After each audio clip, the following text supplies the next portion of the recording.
gumising ngayon para sikasuhin yung order. May biglaan kasing tumawag, buti na lang narinig ko yung call niya.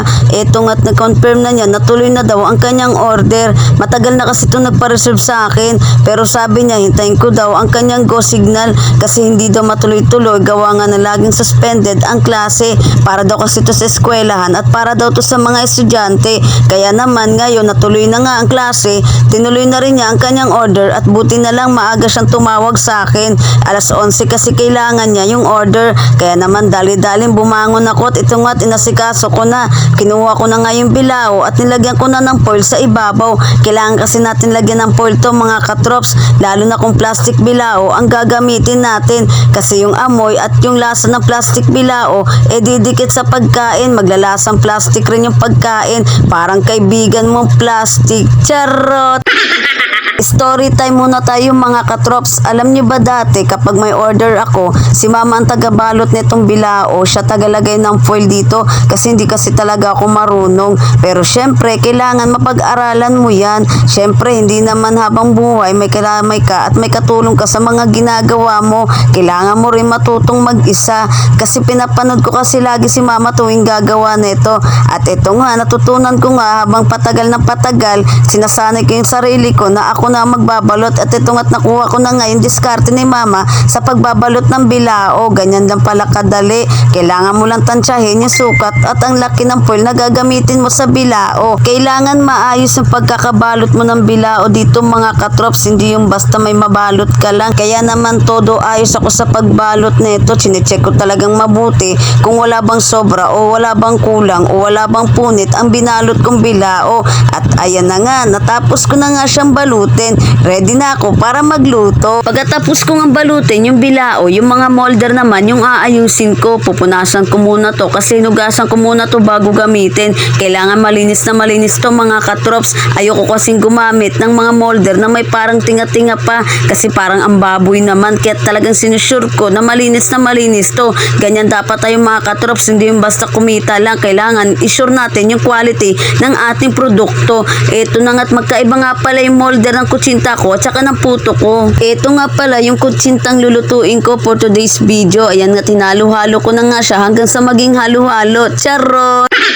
Nakapagtimpla na nga pala ako na ito kanina mga katrops, hindi ko lang napakita sa video kasi nagmamadali ako. At itong ang steamer, nalagyan ko na rin siya ng tubig at sinindihan ko na rin yung apoy. Kailangan kasi dito kulong-kulo siya mga katrops. At habang hinihintay ko nga kumulo yung tubig, eto nga't ilalagay ko na nga yung kutsinta sa may molder. Sinaling ko nga pala sa may pitchel yung kutsinta para di ako mahirapan magsalin sa may molder. Kailangan kasi talaga mga katrops, maingat ka dito. Tinapat ko rin pala siya sa may lababo kasi ayoko nang may raming tulo. Napakalagkit kasi nito mga katrops, tsaka malapitin ng langgam. Alam nyo naman yung mga langgam mas mabilis pa sa atin kung kumilos. Ito nga't dahan-dahan ko na nga nilalagay sa molder yung kutsinta. Ayoko rin kasi na maraming tapon, nalalagkitan talaga ako. Gusto ko talaga yung malinis yung gawa. Tignan nyo nga naman mga katrops kung gaano kalinis yung paligid dyan, no? Kailangan din kasi malinis yung pagkakagawa natin at ipipresent natin yan. Natapos ko na ngang isalin yung mga kutsinta sa may molder niya pero di pa kumukulo yung tubig kaya hinintay ko munang kumulo yung tubig. Kailangan kasi mga katrops, yung tubig sa steamer talagang kulong-kulo para maluto ng maayos yung kutsinta natin. Habang naghihintay nga akong kumulo nga yung tubig at magluluto na rin ako ng kutsinta, eto nga't nagkape muna ako. Kapeng puro muna yung kakapihin ko ngayon. Makikikape muna ako sa kape ni Papa. Habang nagkakape ako, tinignan ko muna si Kulit kung tulog pa ba. Binuksan ko muna nga yung ilaw. Nagigising kasi to kapag walang katabi. Ayan, nasarap pa naman ng tulog. Kaya pinatay ko ulit yung ilaw. Maya-maya pa, kumulo na nga yung tubig. Kaya binuksan ko na yung steamer. Ayan, dapat ganyan kakulo mga katrops. Pag magluluto kayo ng puto kutsinta para lutong-luto.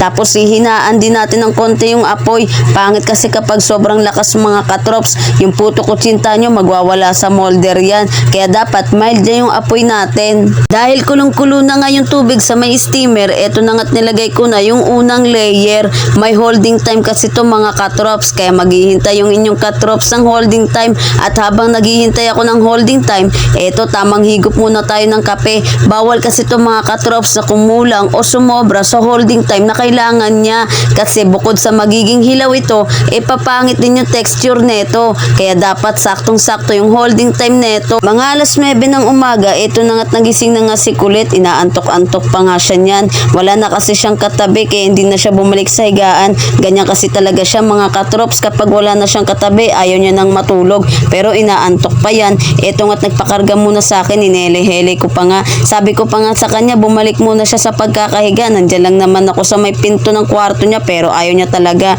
Nakita kami ng lolo niya. Eto nga't binuhat na siya. Dinala na siya sa labas. Ganyan kasi talaga ang lolo niya. Pagkagising nito ni Zoe, talaga nilalabas siya ng lolo niya at inaaliw siya ng lolo niya. Nag-good morning pa nga ang lolo niya tuwing makikita niyang gising na sila Zoe, pati yung ibang bata dito sa bahay. Habang nasa lolo niya si Zoe at naghihintay ako ng holding time, eto nga't niligpit ko muna yung kwarto nila Zoe, I mean yung hinihigaan pala ni Zoe. Charot! Eto nga't tinanggal ko na nga yung sapin nila sa pom. Hindi ko to alam kung paano to piin. Tignan nyo nga naman, nilukot-lukot ko lang yan. Pero tignan nyo yung itsura niya, mukha na rin siyang tinupi. O diba? Ang galing ng katrops nyo. O diba? Natupi ko rin siya. Charot! Ito na nga't iaakyat ko na nga. I mean, itatayo ko na pala yung foam nila para yung banig na lang ang magsisilbing sapin nila para hindi naman mamadumihan yung higaan nila. Nasa trabaho kasi yung mamit daddy ni Zoe kaya ako muna yung magbabantay. Siyempre, tulungan lang tayo kapag bakante ka. Siyempre, kailangan mo rin tulungan yung ibang mga kapatid mo na busy sa buhay. Dito lang naman yung trabaho ko sa bahay kaya bakit hindi, diba? Fast forward na nga tayo mga katrops at ito na nga, luto na nga ang aking kutsinta. Sa mga gusto nito matikman, nasa comment section po ang link at ito po ang FB page namin. Legit na legit yan mga katrops. Nasa page namin ang mga feedback ng mga customer. Pagkatapos ko ngang magluto, syempre nilinisan ko na yung mga molder na ginamit ko. Ganito talaga ako. Pag magkatapos magluto mga katrops, hindi ko tinatambak, nililinisan ko kagad. At dahil mag-aalas 10 na nga at alas 11 kailangan ng order, eto na nga't dali-dali ko na nga siyang pinabook. Lalamove nga pala ang courier namin mga katrops. Eto na nga't ilalagay ko na nga yung address at yung details ng customer. Sa may tala nga pala to iyahatid pero tignan nyo nga naman ang delivery fee, napakamura lang mga katrops. O diba, bukod sa masarap na yung in-order nyo, mura pang delivery ang ma-afford nyo. Kaya tignan nyo nga naman, hindi nakakapanghinayang talaga umorder dito mga katrops. At syempre, maglalagay tayo ng notes sa application para alam ng rider kung ano ang kukunin at ihahatid niya sa customer. At ayan na nga, ipi-place order na nga natin siya mga katrops para on time dumating sa customer ang kanyang order.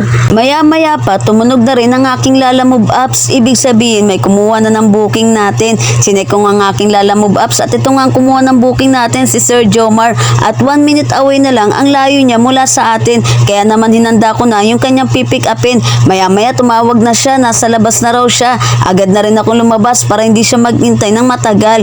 Alam niyo ba mga katrops, saludo ako sa lahat ng mga delivery riders dyan. Bakit kasi umulan, umaraw, nandiyan sila para sa atin, para ihatid yung mga kailangan natin, para bilhin yung mga gusto natin. Kaya payo lang sa mga customer dyan, lalo na sa mga customer na galit kapag nalaman nila may delivery fee. Naku po, baguhin na po natin yung ganyang sistema.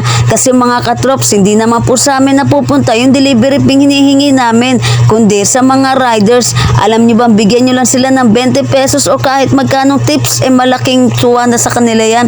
Kasi mga katrops, yung delivery fee, hindi naman talaga sa kanila yan, kundi sa pinagtatrabahoan nilang kumpanya. At higit sa lahat mga katrops, yung tips na yan, maliit pa yan kumpara sa buhay na nakataya sa kanila. Kada ihahatid o kada ibibigay nila sa inyo ng maayos ang inyong order. At pag alis nga ni Kuyang Rider, ingat po sa iyo Sir Jomar. Eto nga, tumambay muna kami ni Kulit sa labas at nakita nga namin tong si Sabi, nililinisan ko no yung kanyang motor. At ito nga si Zoe, makikisali din siya sa ate niya.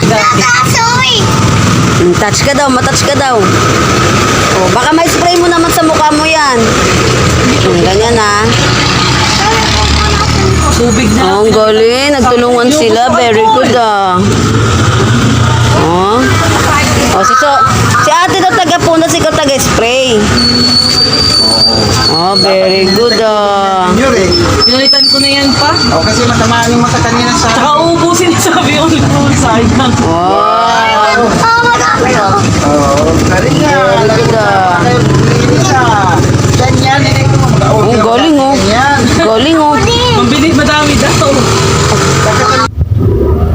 Sabi, friends na kayo Ang sabi. galing. Yan ang friends mo sabi.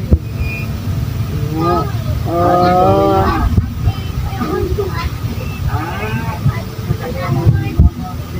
Ang galing nga, very good nila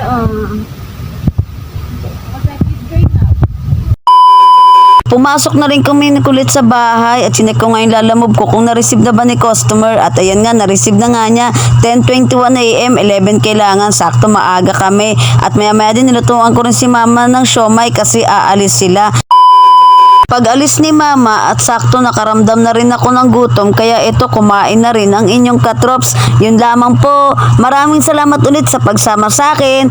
Please don't forget to follow, share, and subscribe.